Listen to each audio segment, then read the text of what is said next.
decir, para que tú inspires, necesitas todo un conjunto de estructuras musculares a la cabeza con el diafragma.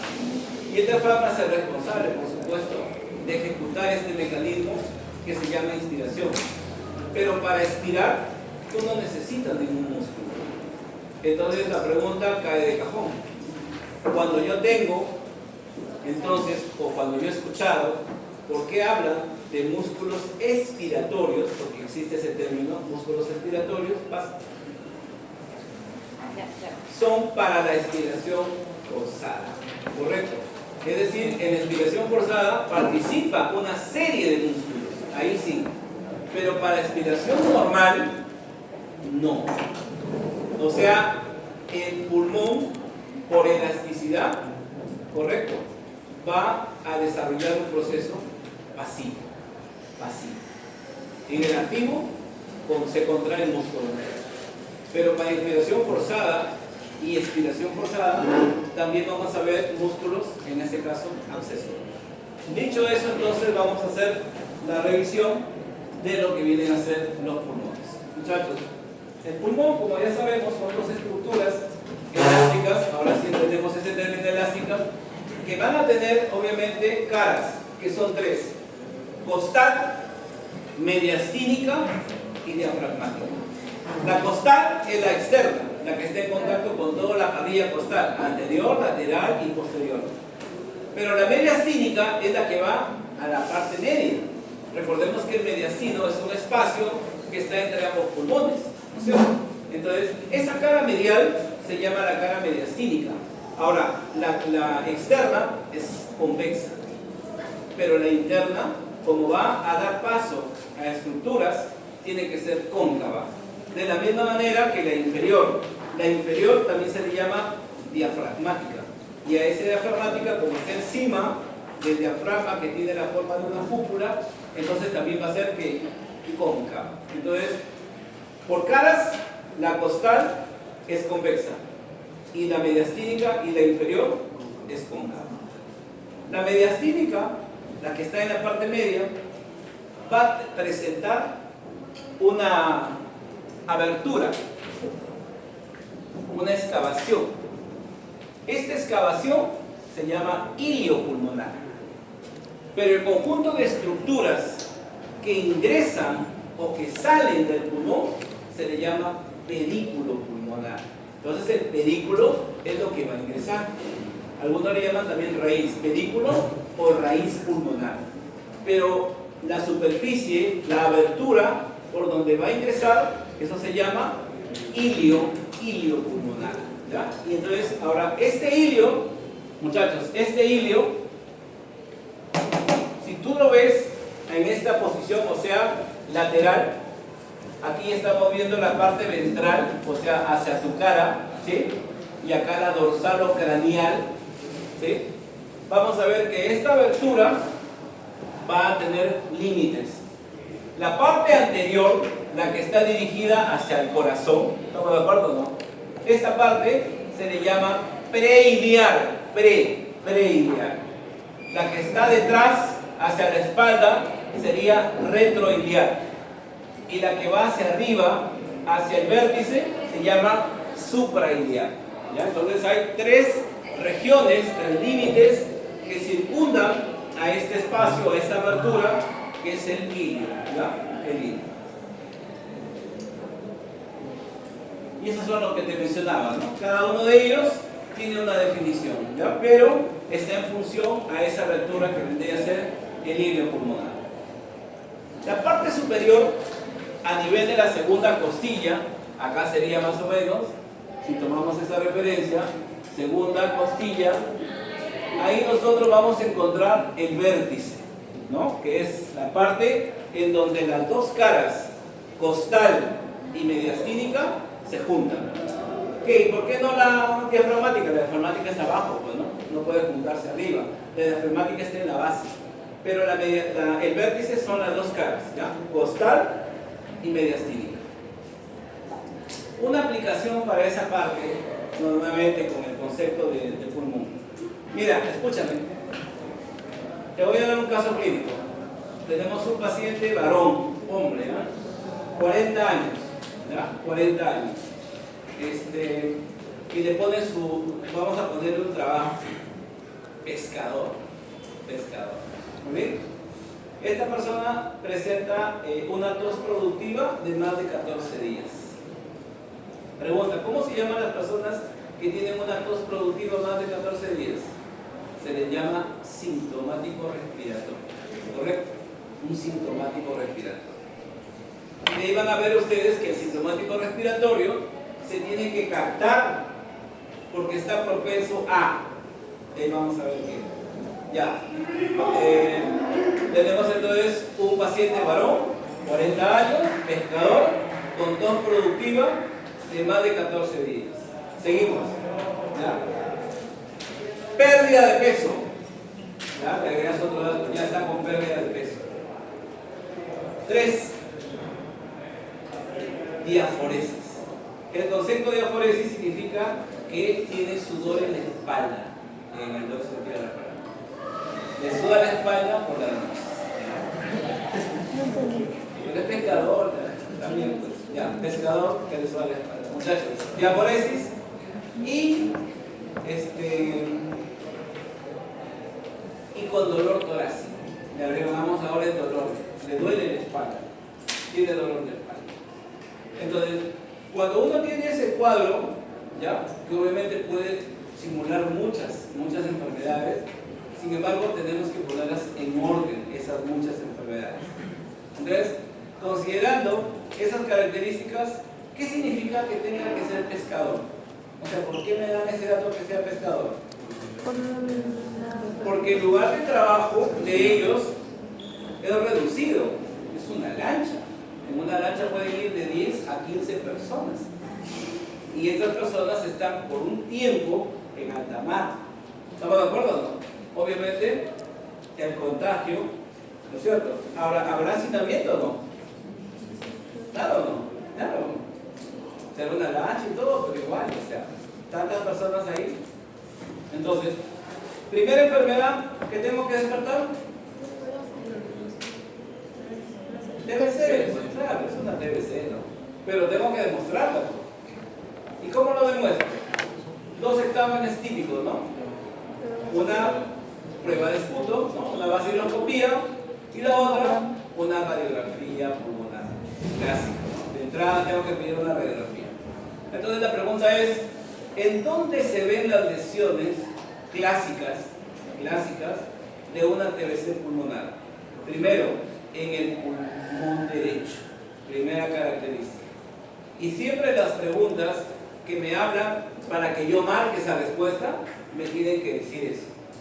2. ¿En dónde? ¿En qué parte del pulmón derecho? En el lóbulo superior. Muchachos, creo que cae de maduro la situación, ¿no? Porque cuando tú inspiras, ¿a dónde se va el aire? ¿Hacia la parte superior o no? Claro, ¿o va a ir abajo a la base?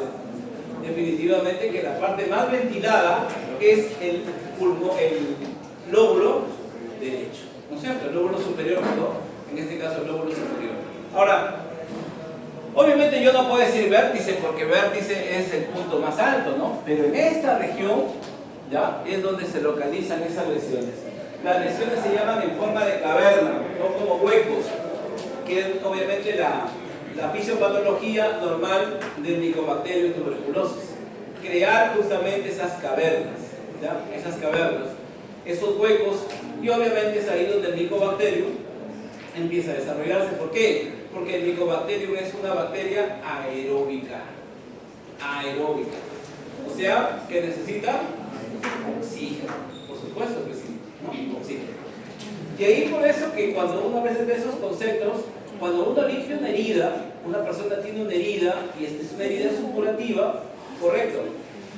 ¿Por qué creen que lo limpian con agua oxigenada? Química, no le gusta, ¿no? Mira acá. Fórmula del agua oxigenada. Ahí está. Es el peróxido de hidrógeno en solución acuosa. Entonces, el que uno tenga una herida, ¿no? Debajo de lo que es en este caso la piel, las capas de la piel, obviamente ahí no hay oxígeno para nada. Entonces, uno utiliza agua oxigenada porque cuando el peróxido está en solución acuosa, se va a separar ¿en qué? En agua y en oxígeno. Y obviamente si tú le das oxígeno a una bacteria anaeróbica, obviamente que la vas a matar, ¿no es cierto? Entonces ese es el principio de utilizar agua oxigenada y no alcohol. Alcohol echas a la herida. No, siempre uno utiliza agua oxigenada para esa curación de heridas, obviamente que son supurativas, ¿no? Supurativas. Pero volvamos entonces acá a lo que es la parte pulmonar. Entonces ya tengo el vértice, ¿no? Que te decía a nivel de la segunda costilla, ¿no? Y ahora hablemos de los bordes. Así como hay tres caras, hay también en este caso bordes. El borde anterior, que es el punto de comunicación de la cara costal y la cara diafragmática. ¿Cuál es el detalle?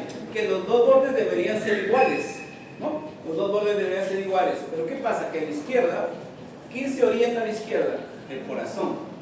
Y el corazón, debido en este caso a la masa del ventrículo, en este caso izquierdo, va a dejar una incisura, o sea, algo así, ¿no? Es decir, el derecho, si nosotros queríamos ver el derecho, tendría en este caso esta forma, ¿no? Pero el izquierdo, acá, va a tener esta forma. ¿Me dejo entender o no? Este espacio de acá, este pequeño espacio, esta escotadura, se le llama la incisura cardíaca o escotadura cardíaca. Y obviamente es producto de la silueta que deja el corazón en el borde anterior, ¿ya? A nivel del pulmón, en este caso izquierdo, ¿ya? La porción vertebral está hacia atrás, ¿no? Es un borde que está en unión obviamente por esas vértebras, y la inferior, que es la parte obviamente que está relacionada con la cara diafragmática. ¿Cuántas fisuras tenemos? Dependiendo, ¿no? El pulmón en este caso derecho tiene dos fisuras, ¿cierto? Una fisura oblicua y una horizontal, ¿correcto? Aquí podemos ver, por ejemplo, a nivel de esta imagen, que hay una fisura, ¿no? Una fisura oblicua bien marcada, y por supuesto separando lo que es los dos lóbulos, ¿no? Superior e inferior. Acá, por ejemplo, también hay que recordar, muchachos, que esto de acá, que estamos revisando, no es que lo divide completamente, porque hay que recordar que no están separados totalmente. Hay puntos de contacto, por algo es un solo pulmón, sino que estas fisuras, de alguna manera, están reforzadas por unos pliegues de la pleura. O sea, la pleura no creas que lo envuelve simplemente como un tapiz externo, sino que la pleura también se mete, hace repliegues sobre las fisuras, sobre los segmentos. Entonces, no solamente está yendo a lo que es la parte externa pulmonar, sino que también lo hace a través de las fisuras. Se le llama fisuras o fisuras. El izquierdo, como sabemos, solamente tiene una sola fisura, que en este caso es la oblicuo, ¿no? Ahora, el árbol bronquial. Aquí tenemos que detenernos un poco para ir un poco explicando. Mira, cuando hablemos, acá un poco estaba explicando esto, miren, el lado derecho, miren acá, quiero que te ubiques acá, por favor. Esto de acá sería el lado derecho. A nivel del lado derecho, muchachos, miren acá, vamos a recordar lo siguiente. Esto de acá, este es el bronquio principal derecho. ¿Estamos de acuerdo? Ese es el derecho. Pero mira, en el origen del derecho, el calibre es de 35 milímetros, su calibre. Y cuando este calibre disminuye a 25 milímetros, nace su primer segmento. Recuerden acá que los bronquios principales se van a dividir en lobares. ¿Está bien o no? ¿Cuántos lobares tiene el derecho? 3. Primero se origina el superior derecho. Pero aquí viene el tema. Después que se divide o nace, viene un pequeño segmento llamado bronquio intermedio. ¿Correcto? Este bronquio intermedio luego da sus dos ramas, el lobar medio y el lobar inferior derecho. ¿Correcto? Entonces hay que tener cuidado con este bronquio intermedio, ¿ya? ¿Por qué? Porque digamos es una pequeña parte de la división, ¿ya? Pero no va, a veces hemos pensado que los tres bronquios lobales nacen juntos, a la vez. Hay una división total y no es así. Primero es el superior, luego es el intermedio y luego el intermedio se divide en lobar medio y lobar inferior derecho. ¿Correcto? Otra cosa. Estos bronquios, ya, tenemos acá nuevamente el lado derecho y el izquierdo. Recordemos lo siguiente, van a haber una serie de ángulos, ¿no? Entonces, si este es el derecho, desde el borde derecho hasta este sería el eje mayor de la tráquea, este sería el eje mayor de la tráquea, mira este ángulo, es de 137 a la derecha, pero a la izquierda es de 125 grados. Ahora, el ángulo que está por debajo, todo ese ángulo, se llama el ángulo de Lewis. Voy a ponerlo por acá, tiene ese epónimo, o sea, este ángulo, muchachos, este ángulo de acá, que está en la parte inferior, eso sería ángulo de Lewis. O también se le llama ángulo interbronquial, ¿no? Ahí está, ángulo de Lewis o ángulo interbronquial. Entonces, este ángulo de Lewis se tiene que dividir en dos. ¿Por qué? Observa acá. Acá está la tráquea, este es el eje mayor de la tráquea, y trazo una paralela. ¿Estamos de acuerdo o no? Trazo una paralela hacia abajo y luego divido los dos ángulos. Como esto de acá, no te olvides, a este punto de división, ¿te acuerdas cómo se llama o no? Carina. Acá está la carina en el pecho, está la carina. Entonces, el ángulo subcarinal, así se le llama, hay dos ángulos subcarinales. Un subcarinal derecho, ¿también o no? Y hay un subcarinal izquierdo, siendo obviamente el izquierdo de mayor ángulo que el derecho. Entonces, esto de acá, tenlo en cuenta, cuidado para el examen, ¿eh? Los ángulos que vamos a encontrar a nivel, ¿ya?, de lo que son ambos, en este caso, ambos bronquios, ¿no? Entonces, es lo que yo te había mencionado. Entonces, el bronquio derecho, ahí están los ángulos que te mencioné, se relaciona con la vena cava superior, ¿ya? Pasa detrás de esa vena. Y lo que te había mencionado es que después de haber originado el superior, el bronquio lobar superior, se forma el intermedio, ¿te acuerdas? Y el intermedio se divide, en este caso, en el lobar medio y lobar inferior, ¿va? Lobar inferior. No olviden eso. Ahora, ¿cuántos segmentos hay? Miren acá, muchachos. Cuando uno va a hablar de esta división, acá queda resumido. Miren acá, muchachos. El bronquio lobar superior se va a dividir en tres bronquios segmentarios. Tres. El medio, dos segmentarios. Y el inferior, 5 segmentarios. El que me proporciona la mayor cantidad. Pero escúchame, la diferencia, ¿dónde está? Porque son una serie de nombres que nos van a dar acá. El lobar superior me va a dar en este caso 3. Uno es el apical, se entiende, ¿no? Porque el apical está en relación al vértice, ¿no? Ápice, vértice, ¿sí? Y luego me van a dar acá dos divisiones, que es el anterior y posterior. Él me va a dar el lateral y medial, pero lo que no nos debemos olvidar es que como es inferior, es la base, la mayoría, 4 de sus 5 bronquios son basales, ¿correcto? Segmentarios, basales, para que no te vayas a olvidar. Ya sabes, basal tiene que ver con base, como que es inferior. Y aquí vas a encontrar el lateral, el medial, el anterior y posterior. Aquí vas a encontrar estos 4, ¿correcto? Y obviamente el que está arriba, que es el superior nada más, ¿no? Es el que me falta. Pero esa es la manera como yo tengo que distinguirlos acá. Primero el número y luego te vas a distinguir acá que es el apical, anterior, posterior, y acá es el medial lateral, y acá va a venir el superior y los basales, lateral, medial, anterior, posterior. ¿Ya? Entonces son 5, 2 y 3. En total 10 bronquios segmentarios que me va a dar ¿quién? El derecho. Vamos con el izquierdo. En el caso del izquierdo, muchachos, miren acá, aquí sí hay que hacer una aclaración importante, ¿no? Acá, por favor, quédate acá en esa parte de la diapositiva, y ahí lo captan. Miren acá, muchachos. Siempre hemos escuchado que el bronquio izquierdo, lo voy a poner acá, el bronquio izquierdo me debe originar, el izquierdo, me debe originar 8 segmentos, 8, ¿ya? 8 segmentos. En el derecho ya me quedó claro que son 10. Pero ¿cuáles son los 8 que nosotros vamos a revisar acá? Recuerda algo, en el caso del izquierdo solamente existen 2. Allá eran 3 bronquios globales, superior, medio, inferior. Pero acá solamente es superior e inferior, ¿correcto? Ya, hasta ahí estamos de acuerdo. Pero esto de acá quiero que veas un poco para entenderlo, porque si tú lo cuentas, tú dices, doctor, pero usted está cuánto, usted nos está dando acá 5 bronquios acá. Aclaremos. En el primero, el bronquio segmentario ápico posterior.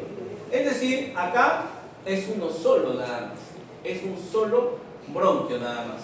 Solo que después obviamente se va a dividir. Luego viene el segmentario anterior. Pero este es el que marca la diferencia, muchachos. ¿Ya? Para que lo podamos contar y no nos equivoquemos. El lingular son 2, según Natalia. El superior y el inferior. Entonces, si yo quisiera contar cuántos bronquios segmentarios tiene el superior izquierdo, serían 4. ¿Cuál sería? El ápico posterior, el anterior, y luego lo vas a contar así: lingular superior y lingular inferior, ¿correcto? Obviamente este sería, digamos, el inicio, pero que luego se divide en 2, nada más. Entonces son los 4 del superior izquierdo, y del inferior, que ya sabes que son los basales, que tú te acuerdas, ¿no? Todos los basales y el superior van a ser en este caso parte del inferior izquierdo. Entonces 4 más 4, 8. Y ahí están los 8 bronquios segmentarios del principal izquierdo y 10 del derecho, ¿ya? 10 del derecho. Ahora, estos bronquios, que obviamente recuerda que la división se llama división dicotómica. ¿Qué significa división dicotómica? Que se divide de 2 en 2. Para cualquier rama, de 2 en 2. Solamente que por el trayecto, a veces cambian ya en la parte final, cambian de nombre. Miren acá, puedes ver que acá esta división va formando un arco, o acá va formando un arco. Esos de ahí se llaman bronquios, en este caso oblicuos. Pero las ramitas, las ramas pequeñas de estas prolongaciones se van a llamar bronquios de relleno. Bronquios de relleno. Y los recurrentes, digamos, son aquellos que tienen esta forma de zigzag. Cuando el bronquio disminuye ya hasta 1 milímetro, ya se llama en este caso bronquiolo terminal. Ustedes saben, y el bronquiolo terminal ya es parte de lo que se llama lobulillo pulmonar, que es obviamente la unidad anatomo-funcional que se ofrece en tema de fisiología. Pero cuando este bronquio ya carece, ya pierde el cartílago, ya, porque normalmente debe tener cartílagos, solamente se queda como músculo, ya se transforma en ¿qué? En bronquiolo respiratorio. Este bronquiolo respiratorio, aparte de carecer de músculo, ¿qué otra diferencia tiene? Que ya tiene alveolos en sus paredes. Y si tiene alveolos en sus paredes, ¿qué va a haber?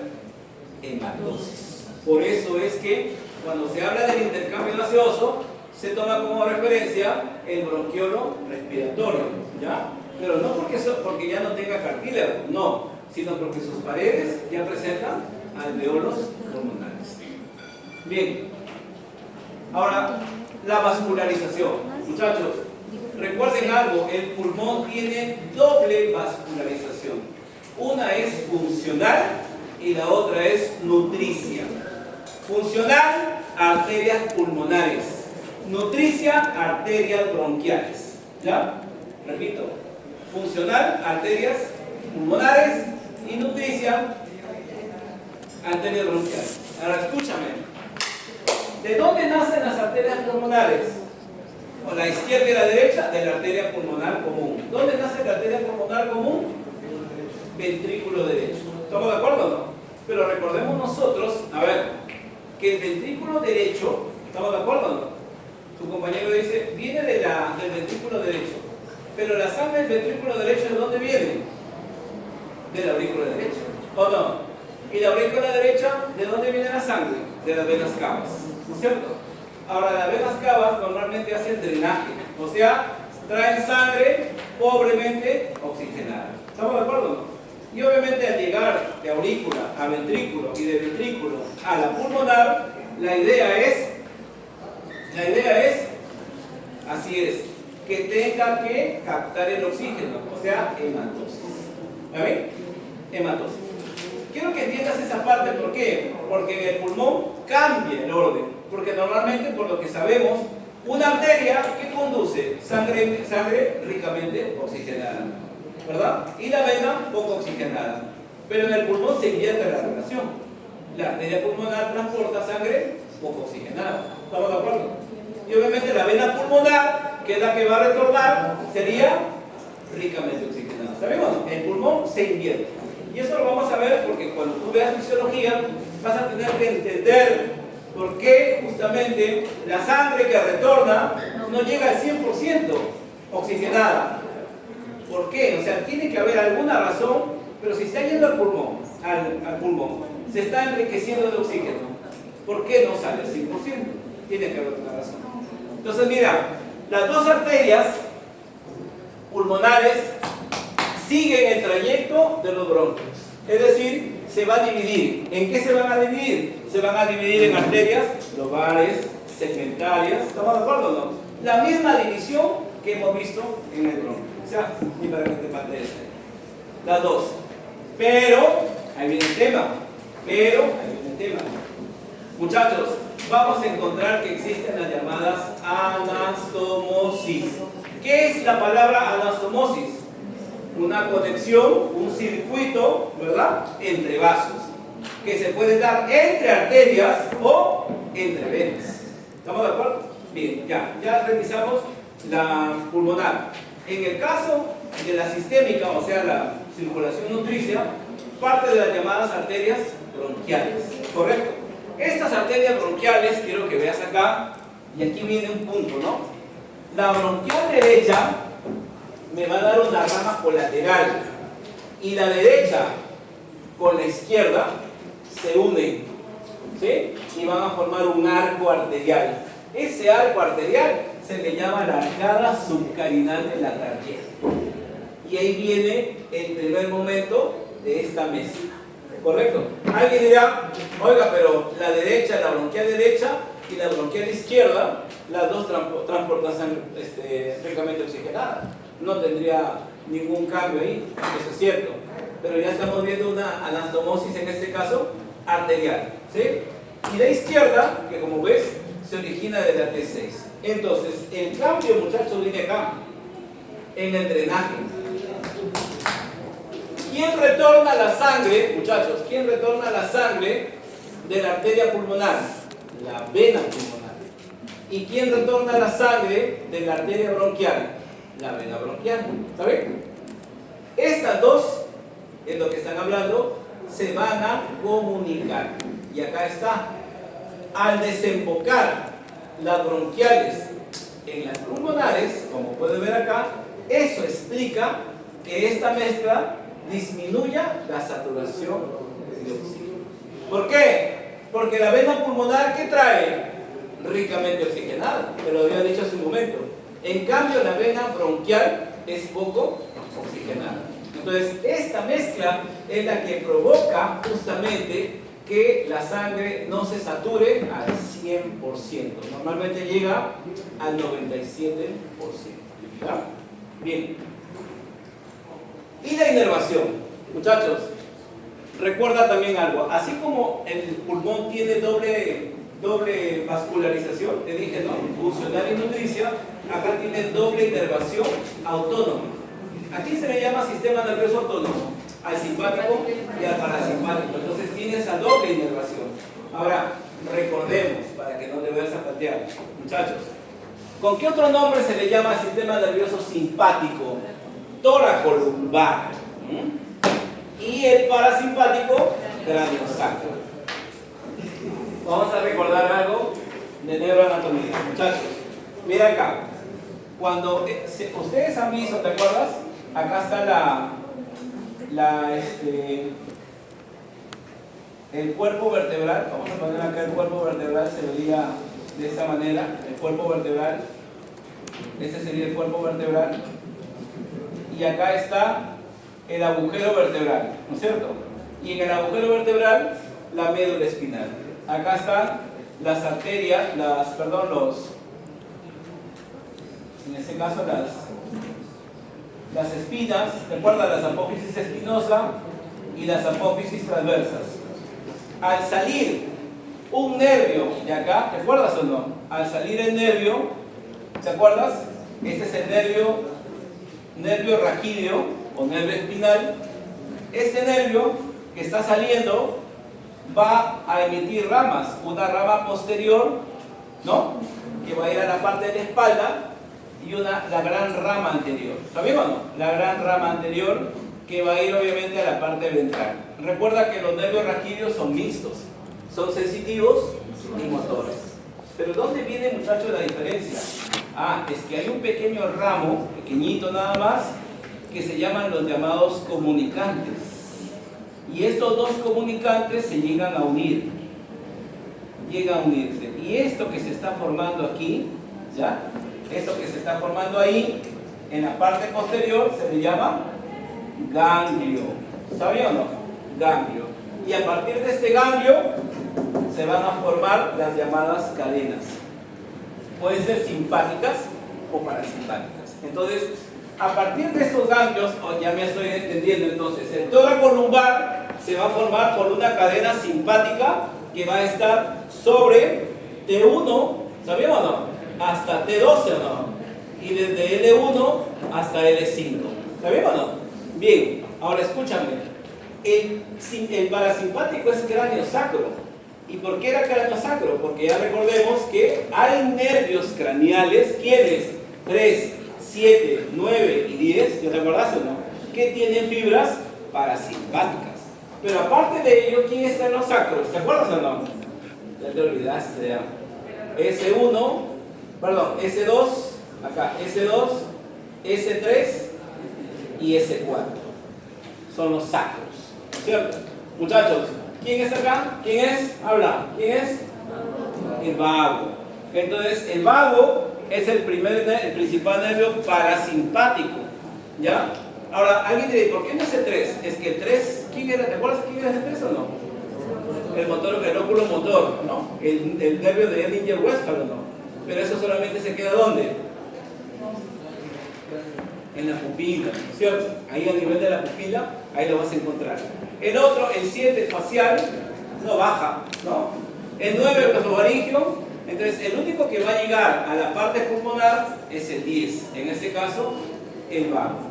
Y el vago, alguien dirá, pero el vago, ¿a dónde actúa? ¿Ya te acordaste? El vago actúa sobre glándulas o sobre músculos. ¿Y dónde encontramos músculos en esta parte de lo que es la parte pulmonar? En el bronquio, en el bronquiolo y en los vasos. ¿O no? Los grandes vasos contienen musculatura lisa. Y también los bronquiolos.